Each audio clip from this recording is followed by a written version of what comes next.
Hello and welcome to episode 50 of No Particular Reason. And happy Valentine's to all of you who are actually celebrating the holiday. I am your host, Yanko, and here we have our co host, Kerri Lewis. Um, and welcome. What's going on, everybody? I was just laughing because Yanko and I get into some what some might call interesting conversations before the show, and as we were getting ready to go live, we're talking about overloading our nervous system and burning sensation when you work with energy. So thank you guys for joining us for no particular reason as I assimilate or take in all this wonderful information that I always learn from Mr. Yanko. So, what's up, everybody? it's it's gymnastics, like most of the people will say. It's It all really is. And you know what comes to mind for me is I look at so many people like I believe source is mind, right? We co-create with mind. And yet, our logical minds need to understand is the very thing that keeps me separated from source. So I really work to just, I don't know, like just go with the flow, so to speak, and not try to understand. Because the minute I try to understand, that's when my nervous system is like, like, because that's my natural inclination. I come from logic. My family is very analytical and uh, definitely steeped in like academia and needing to have um, quantifiable data to back up. And my thing is the experiences I've had that allow me to truly know are not quantifiable. There's no evidence-based information that is going to convince another person that this is what I know to be true, but I just know it. right. And and I, I was there once before when I had to verify and do a bunch of things, and um, like people say, if it quacks like a duck and moves like a duck, it must be a duck. So I've been there myself. But now more and more I kind of relaxing into being, not as much as like analyzing and doing things, which Yeah, is a it kind just of different way to be.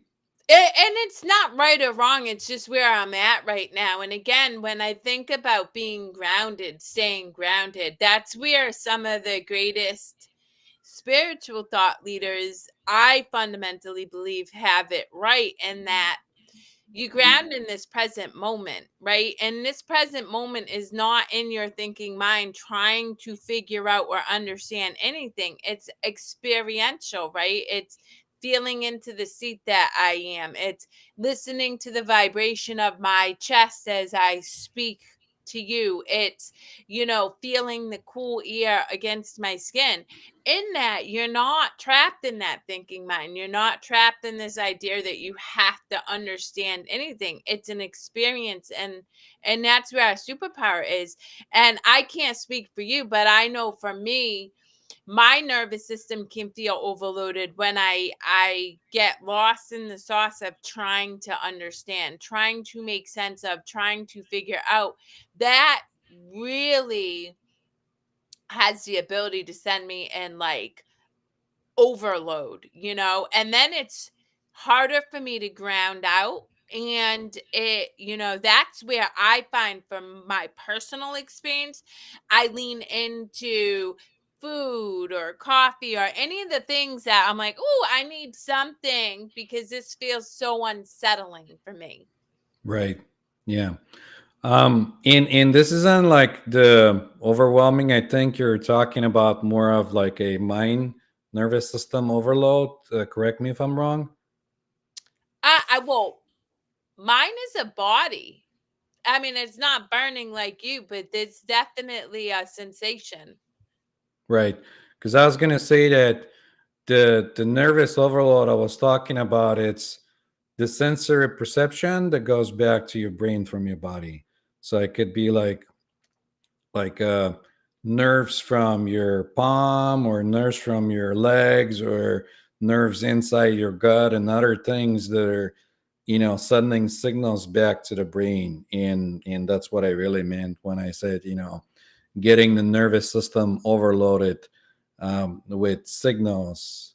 And that might be even like a thing from like being in the moment, or being more present, or in meditative state, because then you're more likely to notice things that you didn't notice before when you're in your mind. And at least to me, when I'm more present in the now, then I get to experience more things and sense more things, or smell more smells, or get all the sensories more acute to whatever it's happening. Yeah, So that's pretty absolutely. much it. Well, it's Yeah. again, I'll go back and I know I've shared this before, but the most recent example I can give that feels maybe tangible or people can relate to is I had a client tell me that their partner thought they were losing their memory because they were driving down the street and this individual was like, "Oh, look at that and look at that," and their partner was like, "We've gone down the street a million times," and this person didn't recollect any of the images they were seeing because what I shared with them, it's not that they're losing their memory; they were never present to be aware of their Right. surroundings in the first place, which Right. I think happens so often for Right. so many people, and that's where it's helpful to practice awareness techniques like, feeling your skin, feeling the clothes against your skin and your body, smelling, because that helps you start to understand the difference between being caught in that thinking, that constant noise, that mental chatter, and feeling into what's going on in this actual moment. I'm so glad you brought this in, because that's, and correct me if I'm, saying that wrong, or if you're thinking it's differently, but isn't that the point of like expanding your awareness instead of being narrow to whatever you perceive with your eyes? Because the eyes are pretty much the dominant factor in most people. But Mm, when you get to a point when you expand your awareness, you can still see with the eyes, but like you can say, like you said, you can feel the clothes in your skin. You can hear the wind blowing in the side in the same time that you haven't paid attention to, and in in a way expand more and be able to perceive more in that given moment, instead yeah. of just, yeah. So I think that's pretty much like what most people talk about when they say expand your consciousness, or expand your mind, or whatever way you want to call it. That is so funny. So so now, like, totally changing the subject because clearly my mind went someplace else. No, It's that's fine. I love Valentine's it when that Day, happens. which Yeah. is totally a made up holiday, obviously. And actually, I'm pretty sure, if I'm not mistaken, Valentine's Day was created in Worcester, my hometown city. Whoop whoop, because there was a card shop that wanted to make more profit, and so they came up with this um holiday to make more money, and it became Valentine's Day. So, what are your thoughts on the good old love day? Well, I think that a lot of the things are changing through the years, and pretty much everything it's man-made, or any holiday or anything else. It's somebody thought about it, they come up with the idea, somebody else liked it, and for one reason or another, it it resonated with a bunch of other people, and they adapted it like anything else. I won't say that it's a bad or good thing, um, because like if you see like say a hoodie that you like, and you take it, you just take it because you like it. So I think a lot of the holidays are that way. I don't get too excited about any particular holiday or any holiday at all, because I understand that somebody along the lines came out and made this holiday. And and the positive side of holidays is that they take people, together and put them in groups so they can, have more joyful times. But then on the other side, they could be made for, you know profit for somebody else, that, uh, again, like Valentine's Day, it doesn't have to be about candy or buying flowers and other things, but it could be just to show off that somebody it's really special to you. It doesn't have to have value attached to it.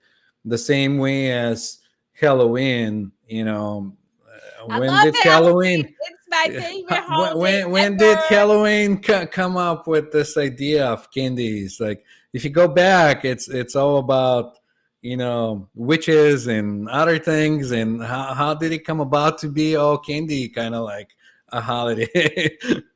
Listen, give me a good Halloween any day and I'm a happy girl. Also, I lived in Massachusetts for years, and there's the Salem witch trials in Salem, Massachusetts. So that's very well known.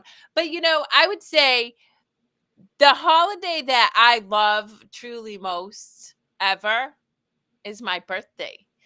I really gotta say, I love celebrating my birthday because I feel like, well, even in all of the expansiveness of co-creation, there's never been anything co-created exactly like this unique individual light being that's oneness and distinct all on its own. So I love my birthday. But in terms of Halloween. Well, see, I love Halloween too because I keep going back to Halloween. Valentine's Day, it's so funny because my ego still to this day sometimes is like, oh, I gotta feel special from my loved one. And then I think about it and I'm like, every single day, my love makes me feel special. So why do I need a specific day to highlight that? And that's why I'm always really appreciative of the love that I experience, because I feel seen, heard, and accepted every single day, which I would hope is what everybody experience in that special relationship with somebody, whether it's a loved one in an intimate setting, or whether it's with your children, or whether it's with a parent, or whether it's a friend. Being able to truly be able to feel supported, nurtured, accepted as you are without expectation or judgment. That, I believe, is the gift of love, really, when you get down to its core truth. That's right. And I don't, if you experience like unconditional love, then it's a totally different ball game. Instead of that, want to possess kind of love, or constantly having to set some kind of expectations or fill something in, because that then you are just the way you are in your love, in your default mode of operation is love. But a lot of the times when the mind comes in and other things, you get away from that and you forget that experience. So you need kind of like a little reminder to, go back and re-experience that. But once you experience it and you have that experience and you know what it is like, then everything else becomes like this fake wanting to pretend to be this, but it's not quite the same, if that makes any sense. Well, yeah, I mean, it goes back to, I was asked to share some thoughts for a newsletter for this woman in her community about love, and I think much like what I was sharing earlier in terms of my need to understand, love is so obscure. It's so vast. Mm. It's in everything that it feels elusive, right? It feels really hard to grapple. And for me, when I think I understand love, I do have the ability to recognize that I'm so misguided that I have no idea what's going on. Well, usually that's also a limitation of our way we communicate, like with words and everything else. Because you might be thinking of something, but the way you express it to somebody else, they might, when they complete the reference in their experiences, it might sound like something totally different to them, or they might get like totally the wrong idea. So it's not only with love, it's with a lot of different things. um, and this is going back to being in the moment, because when you're in the moment, it's just the moment. They don't need to be any explanation, or need to describe like this is a tree, this is a house, this is a person, or whatever. You're just in the moment, you're experiencing it. So you don't have to describe it to somebody, or you don't have to go internally to justify like what's going on, because you're just in the moment. And no words can get close to what the experience it's like. So not only love, but a lot of other experiences are like that. And I always give that example to people that I talk to, um, like explaining to somebody that haven't burned themselves, what it feels like to burn yourself. Once you burn yourself, then you know what the experience feels like, and you know what it is. But then you can describe it any way you want to, and the person will still not get close to what that experience is going to be. And then even when they understand what that experience is going to be, it's not going to be quite the same as you're going to experience it as burning yourself. And that might even be compared to levels of pain. So that's why a lot of people, when they say, well, how painful you're feeling your pain or whatever, because my threshold of pain could be different than your threshold of pain, or you might be experiencing pain in a totally different way than anybody else could. In the same way, some people might experience colors like smell, and some people might experience color like something else. And so it's all an internal process that's going in. It So, is. And I mean, everything's perception, right? And it's so right. interesting that you bring that up because prior to us jumping on, I was working with Yeska on a mood board for the course that there's a collaborative effort we're making, and she's visual, and I am experiential through words. Like the words have such a visceral power for me, like this felt sense, whereas she is a visual aesthetic, like has the ability to see things that aren't there. And so that's where I truly encourage people to understand that there's, no matter how connected you and I are, Yanko, we're never going to see things the same way. We We're can't. not we're not supposed to, because then Exactly. why would you be Carrie if we're the same and we're having the same Yeah, experience? and that's why I'm constantly challenging people. What feels yummy for you?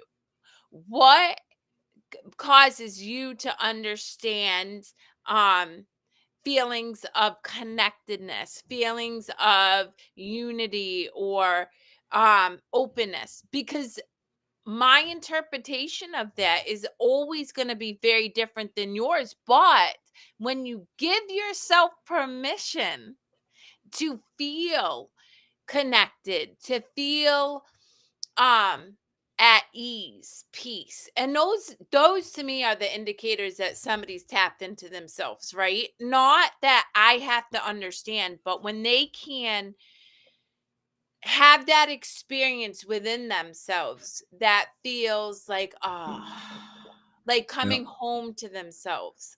Like it just makes sense and it doesn't have to make sense for anybody else. That is when I really believe that they're tapped in to themselves. It's Yeah. never going to make sense for me. Right. In and I had a thought about when you were talking about it, of like how most people shut themselves off because they're afraid of being hurt. And because you're kind of like all about the heart, and like how you don't want to feel hurt and all that other stuff.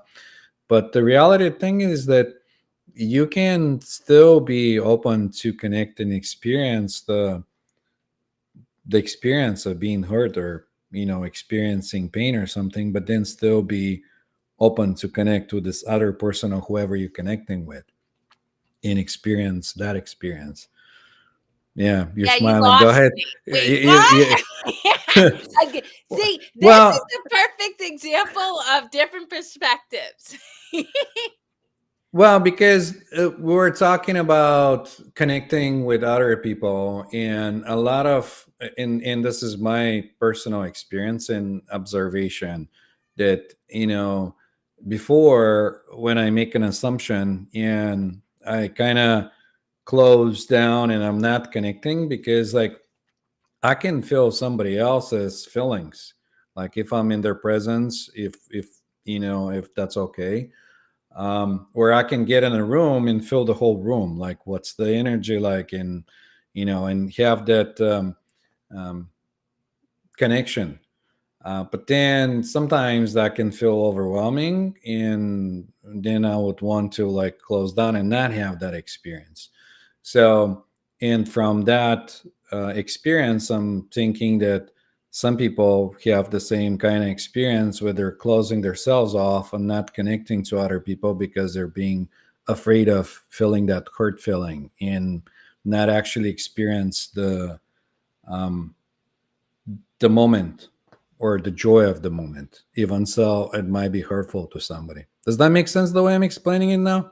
I mean, yeah, but it's really ultimately, when we simplify this for my understanding, it's giving yourself permission to have all of the experience. So not shutting yourself down when maybe you're feeling overwhelmed by the environment that you're in, or by um feeling the hurt and the suffering that somebody else is having or going through in that moment, but really just opening yourself up to being able to hold space for them, but also recognizing that um you don't have to take on that experience, maybe.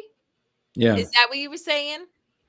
Well, not quite there, because like if I go even on more details, for somebody that haven't had that experience, um, it might sound um, kind of like finding pretty, or like love in the darkness, or like I can't even find the word to misogyny, like you're just like, oh, I just want to feel their pain and all that, because there is love and beauty and everything. We're just choosing what to label how, and how our perception is, and say, oh, this is really bad or this is really good. Does that make sense? Well, it's interesting because I'm very close with somebody who, as soon as we're in a space with homeless people, you immediately see them like like their energy's like, nope, nope, not gonna, not taking on this experience. It's and I just laugh because it's such an observable shift in energy, you know? And I don't say anything, I just kind of witness it. And then I, on the other hand, really try to open up to that experience and like bear witness, because I, like you, I mean, I can feel a person suffering. Like I can really experience like their angst and their unease. But I believe in just being open to it. It's a gift of love. It's not dismissing their experience, but I also don't have to claim it as my own. I just kind of witness it and feel it and then send them love and then move on. That's right. Yeah, because for the whole thing to exist, you have to have um, an experiencer and an observer too, like somebody that's having the experience and somebody that observed the experience, and the other way around. And yet we're both at all times. Like that is Right, duality. Like we're right. all of it at all times. But here's the thing, though. Like when you go back to having a broader awareness, and this is why you're experiencing this other side of, because the other side, it's really you playing different character. I mean, that might be kind of crazy to understand or concept to somebody, but when you think about it, it's you looking back at you with the different persona playing the whole thing. So it's almost like watching a play in a stage, how it unfolds, and the characters are playing their play, and in you might be experiencing the joy of the moment, or because the play it's gone, or the suffering, but it's ultimately that knowing that this is just a something that unfolds, not like, you know what I mean? Or did I lost you again? No, well, I mean, I mean, even in psychology, right? There's always that narrative around um projection, right? We really are always projecting out what's going on internally, whether that is a story or a feeling or whatever. So in that respect, I fundamentally get that we are, I mean, our whole human experience is a result of our inner mind, is a Right, result of the perspectives of the whatever it is that we conjure up right, from, whether it's past lives or whether you believe just in utero to this experience. How we have made stories from all of our experiences up into this point right now is how we experience life externally up into this point right now. And that's why I encourage people to go within, because when you can start to examine your belief systems, you can start to change your external circumstances. That is the true power. If your belief is that you're unworthy, you will experience externally in your everyday life, with the interactions you have with people, with the experiences you have at a job, at school, whatever. Um, it's gonna feed that belief that yeah, you're you'll get the unworthy. confirmation back. Yeah, Yeah, it's gonna because that's so what you're looking for. Right, that's why it's so imperative that people start to give themselves permission to look within and get curious about what those stories are, because everything's a mirror back to you. The challenge that I see for people is to start to get curious is super uncomfortable, because then we have to take ownership. I was witnessing somebody this week who um lost their job, and they've lost a few jobs, and all the time I listen to this story about it being the other person's fault, it not, and I'm like, of course I just witness and sit in love, knowing though that there's some part of their internal narrative that continues to believe that they're unworthy or whatever it is. And until they recognize that, they'll continue to have those experiences. right. I mean, and again, that's going back to whatever role you're playing.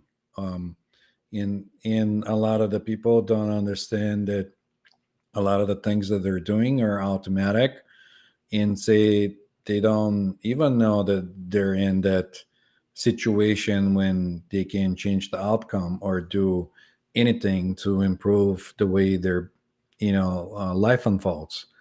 So giving permission to oneself, it's one of the ways that you can go and kind of like test the waters and see if you like it or not like it. It doesn't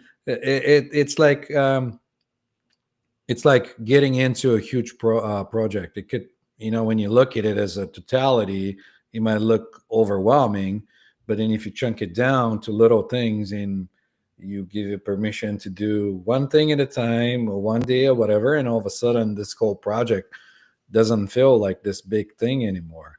So um, with a lot of the things, especially with the mind, it's like that. Everything might look like it's way too complicated, way over your head, or something like that. And by giving yourself a permission to kind of experience it and see, and then you'll find out that it's not so bad after all. Like kind of like, let's see. This looks strange, but like let's find out. You know what I Yeah. mean? So yeah, I'm with you on that one. Because that'll be the first step to have a different experience. And once you start having different experiences, then you might start thinking, well, why is this happening? Like this never happened to me before, and you try to find some kind of deeper understanding, and then you understand that, oh, I'm doing that because I'm going in autopilot, or because somebody told me that that's how it's supposed to be, or like, oh, I had this belief that comes up, and that's how the beliefs start to come up, and you start noticing them because they're always there. They were coming out, but you never paid attention. You just took them as is, like okay, that's how reality is, and let's move on.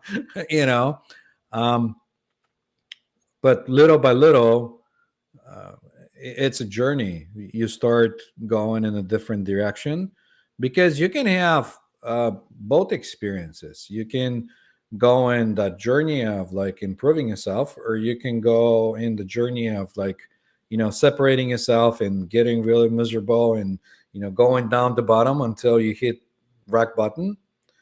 And then you might have that aha moment. For some people it's different because like you get the ability to swing both ways. You can go like the one way or the other way until you kind of find a sweet spot in between, and you know what's going on. Like you experience the highs and you experience the lows, and then you kind of like, yeah, I have a better idea of like what's going on, maybe, you know um but ultimately, um, that's the one way to go. Give yourself a permission. I know it's contradictory the way I'm thinking of Well, it, but everything like I'm everything not is even thinking of it. paradoxical. Yeah, I'm not Everything is even. Yeah, I'm not even thinking of it. It's just like, all right, you having this experience. Like I can say, well, go have that experience. Like just look for this experience, because you can't know that experience if you haven't had the other experience. So some people have to have that like low experience to kind of say, well, that doesn't feel okay. I want to have this instead, um, and that's okay. Well, And you that's get to that why point. it's so interesting. For anybody who knows me at all, they know that I am a huge fan of Dr. David R. Hawkins' work and the map of consciousness that he created in terms of measuring the vibrational output of people based on the energy they're in. But what I see a lot of times is people get hung up in this idea that there's something wrong with them if they experience that guilt or that shame or that anger. And what I propose to them, at least this is my understanding, is that guilt or shame is coming up for you to identify a belief so that you can release that belief. But also, without me having experienced suffering as a result of feeling guilty or shameful or anger or whatever, how could I then really understand the experience I'm having of joy, of euphoria, of peace, of, yumminess. And that's why I am constantly encouraging myself first and foremost, guys, because all the work that I do with other people, I'm always doing on myself first. I always remind myself and others that uh contrast, we need to have those experiences to recognize what serves us and what doesn't, and then if it doesn't serve us, what do we need to examine and release, so that way we can shift up into those higher vibrational states. Because yes, it's great to feel joyful and light and happy and all that all the time, but we exist as a paradox. We exist as a contradiction. We are both light and darkness, much like you were saying when you're talking about me staring at the homeless person being a reflection of me. I am all, right? When we look at, we were created from creation, which encompasses everything, and that we exist in that creation. That means we encompass everything, and I believe, need to have those experiences to then release them to have different experiences that feel more yummy or more loving or more accepting or more peaceful. There is a different perspective when you get to that, beyond that point of that experience. Everything becomes yummy, and and this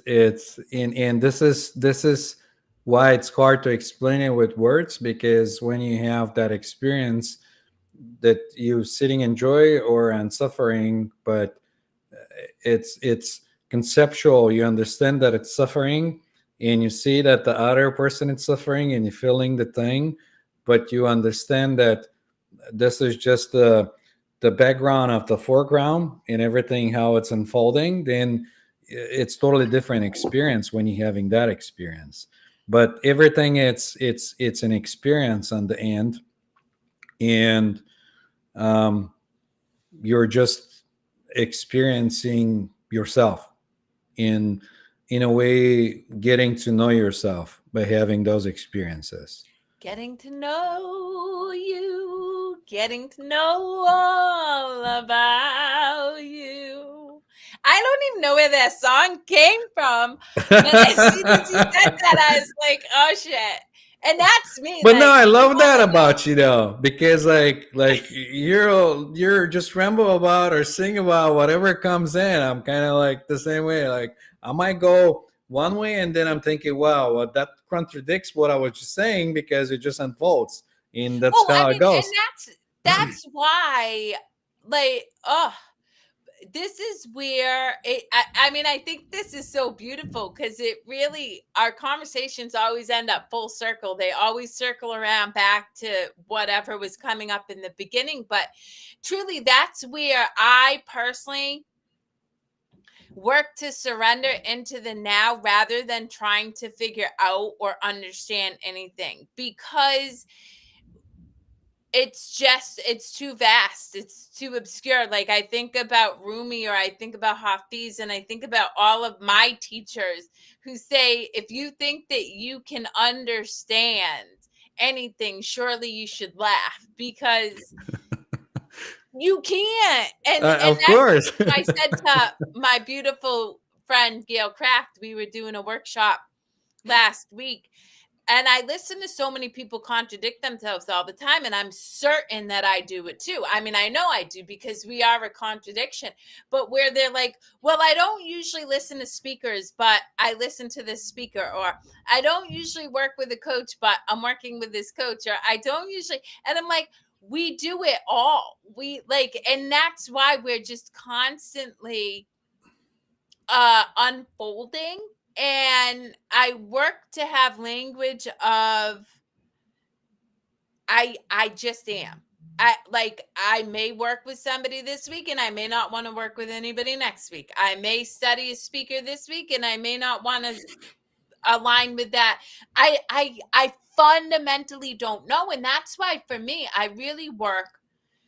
Oh, I just had an epiphany. I had an aha moment because I always set intentions in the morning, guys. And usually it's to show up as love and to laugh often. But even more than that, it's to remain curious about the unfolding of myself and others because I have no flipping idea what I'm going to experience today. I have no clue until I am in it and then see how it goes. And that I think is why this show is beautifully named, because there's no particular reason for anything. It's just the way it's gonna unfold. And when you can witness it in like curiosity, even if it feels icky, sticky, suffering it also is like, oh, that's so flipping cool. That's like really fascinating. Right. And now you get it. Yeah, there's no reason for anything. It's just an experience that everyone has. There's no I don't know. I think it might be our linear way of thinking because we have past, future, present, that, and in that also teaches us of thinking like, well, because if this is happening, there must be a reason for this to happen, or for this other thing to happen, and we constantly analyze and do other things, but it's just an experience. There isn't really a reason. Um, for anything. It seemed like that way because when you look back in your past, future, present, it might seem that way, but it's really this moment, this now, this is all this is all that is. Yeah. And that's the thing, is who I am now is completely different than who I was even yesterday. Like it really fundamentally that's true. And yet I cling so tightly to this idea of who I was yesterday. Right, right. And that's what I was gonna say. That if you can get over that idea that you have to be somebody for somebody, or that you know because of that you have to do this, and you keep bringing your past into the present, or you keep fantasizing about the future or some version of you that doesn't exist, you're missing the whole point. Like if you can get over that idea, then you can just be, because everything changes. And and and, and it's like different roles that you're going through, if you have to put it in like words. Some of the teachers say that because like, and I'm starting to see that, like right now we're doing online things. Later when I get to the car, I'll be a car driver. Then when I get to the store, I'll be a shopper. I'll play all those different roles. And but that doesn't define who I am. It doesn't define me as me, because everything changes from moment to moment to moment. Yeah. So if you get over the idea that this is who you are, and this is why I'm saying, if you find out who you are, you go within and find out, and is this really me? Like, is this who I am? Am I this person, or am I the hypnotist, or am I this other thing, or whatever? All those things are going to fall away, because those are just titles and things that one gives to yourself, or other people reflect back to you. Yeah. Well, it's so interesting. As you were talking, I was thinking about the Kobe Bryant documentary that Nana and I just watched. And it really got me, you know, reflecting around the idea that, again, to your point, we are so vast and so multidimensional. We are so, um, like, and I think about people like Kobe Bryant, where a lot of people see him as this legendary figure, and a lot of people see him as a rapist. A lot of people, but I gotta tell you, I think, you say that we have these experiences for no reason. I don't come from that lens. Maybe that will change later on. It's possible. Right now, I think about the person that Kobe was at one point. gave him the information he needed to transmute into being somebody completely different, who showed up as somebody legendary, as somebody who is a rape thriver or overcomer, respects and admires immensely, because he used one experience to transmute into a different person altogether. And that's why I fundamentally encourage people, you know, I don't condemn anybody. I really don't. I am too small, and I cannot possibly know why things are unfolding the way they are, but I do trust and love. And this is where I come back to love all the time. And I really truly believe that nothing real can be threatened, nothing unreal exists. Herein lies the piece of love. Like, love transcends everything. It is what we are, it's what we encompass. And the minute I make a judgment, I've stepped out of love. I've stepped out of that understanding. When I'm in love, I don't have to know. I don't have to understand. I just have to stay in that place. And in that, I know a lot of peace. And I also fundamentally believe that's where we transmute and transcend the idea of separateness and ego. Um, yeah, I don't have anything to add to that. Um, no, really, like nothing comes in. I'm just, it's empty. I was gonna say um,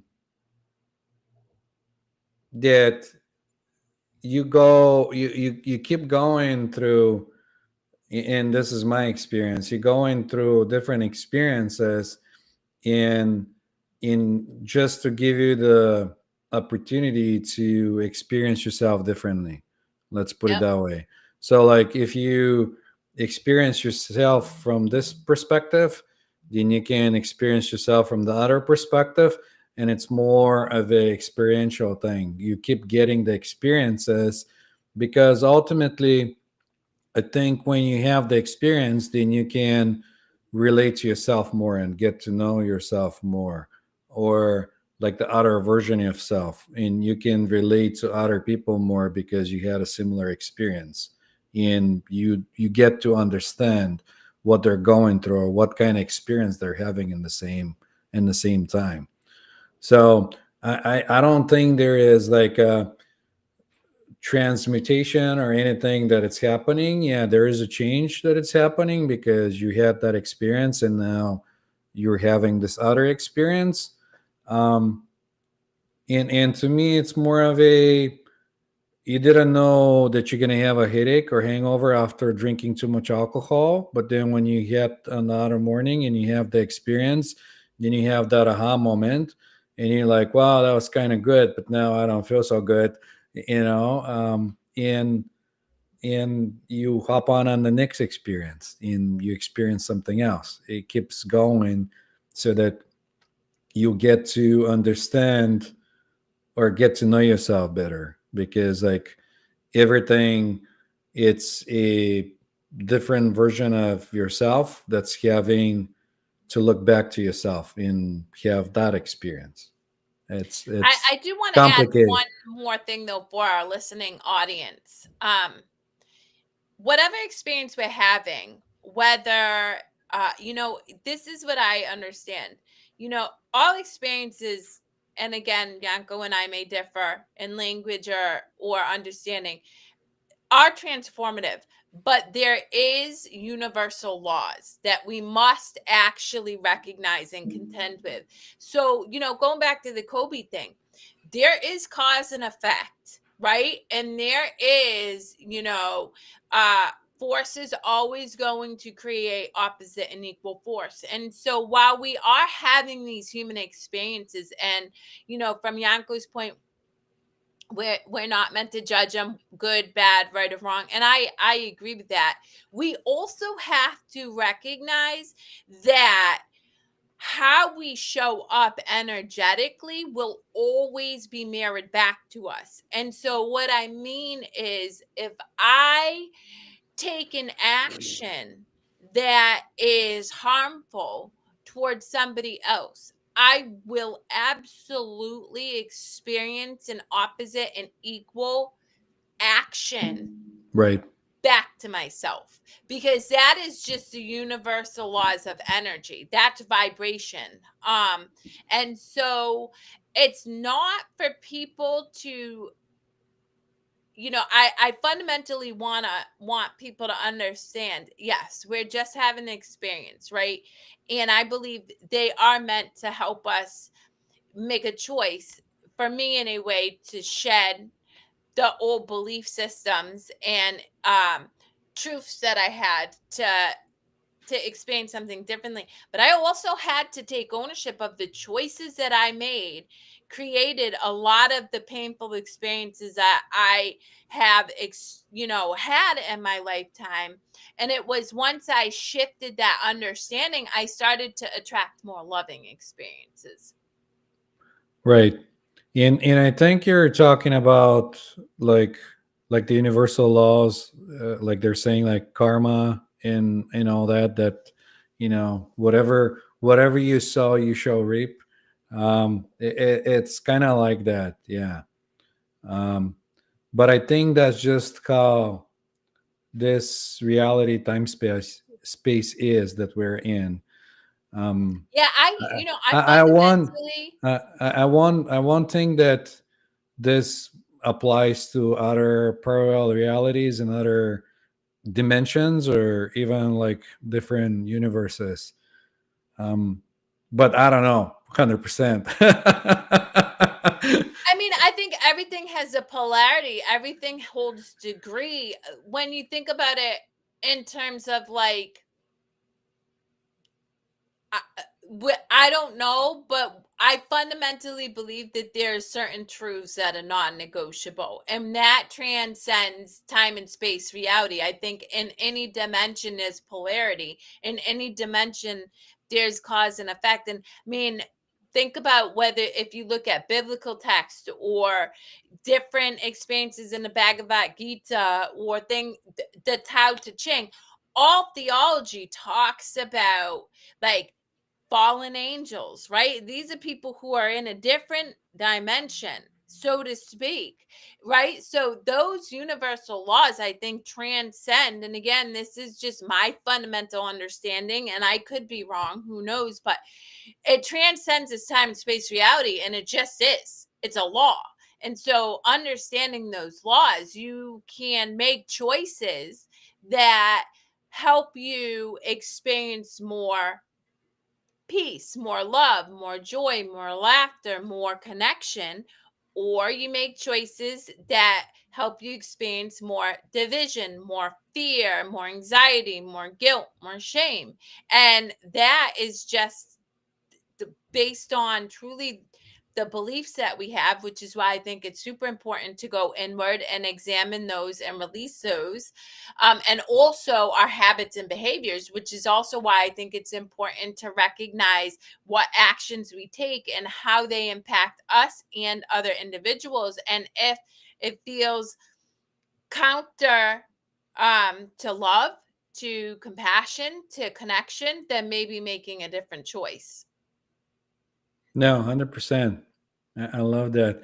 I was just sitting here and I had this thought like, how did we start it with Happy Valentine's Day and we ended up here? It's weird. It's like we go on those huge, tangents about different things. And, as we're getting close to the clock, I had this thought just, pass my mind.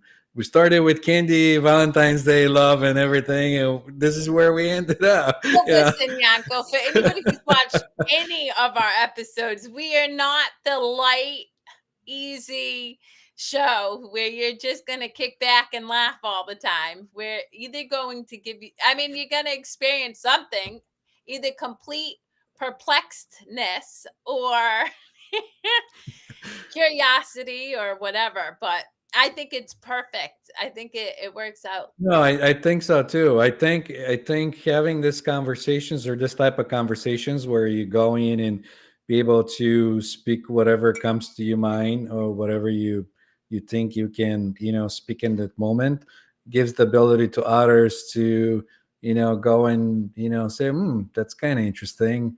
Maybe there's something to it or something else, Yeah, different perspective, I would say, different perspective. which Well, is with that, great. guys, we're gonna jump a couple minutes early because this lovely lady has to meet with a beautiful soul, and I'm super excited to talk with them. So, what I would leave you with this week is, yeah, curiosity. I mean, just the willingness to not know.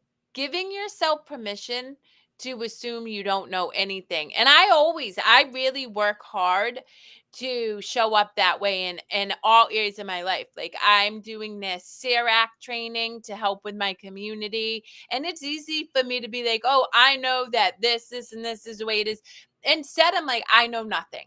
I'm going to come in here. And as I do, I always take away something that I probably would not have understood if I went in there thinking I knew everything. So just I encourage you to remain curious and of course open to love because love is just it's what we are, but it's also so yummy, man. Oh, it's so good. And she really does, because we've been knowing each other for quite a bit now, and I can tell you she really does go with like open mind and non-judgmental state of being, like, okay, let's see. So I want to touch on that because it's a choice, guys. It is a choice. I'm going to leave you with a true experience that I had. So I'm sorry I'm putting my sister on blast, but it's a me thing, not a her thing. So I grew up being very competitive against my twin sister, right? That was a narrative that I experienced and not being good enough, right? And so even at 44 years old, when I have experiences that rears up this belief. And it's not the first thing that comes to mind. I just make a different choice. And it's the same with judgment, guys. It's not that I don't have an ego that doesn't try to convince me that I need to judge a situation. I do. And I want you all to know this because I struggled with this. I thought that people who were enlightened, transcended, didn't experience those things. And that's bullshit. now they do. But I get to make a choice. And so it comes up, and then I'm like, ick, that doesn't feel good. What feels more nurturing and supportive? So for anybody out there who's like, oh, no. I am just as human as you. I can be in judgment if I don't catch myself. The difference is I catch myself and I just make a choice to love instead of judge. That's right. Cool. And, Uh, and and I'll say, and I'll leave you with that. Don't take life seriously. Just laugh more and have fun. on the good ship.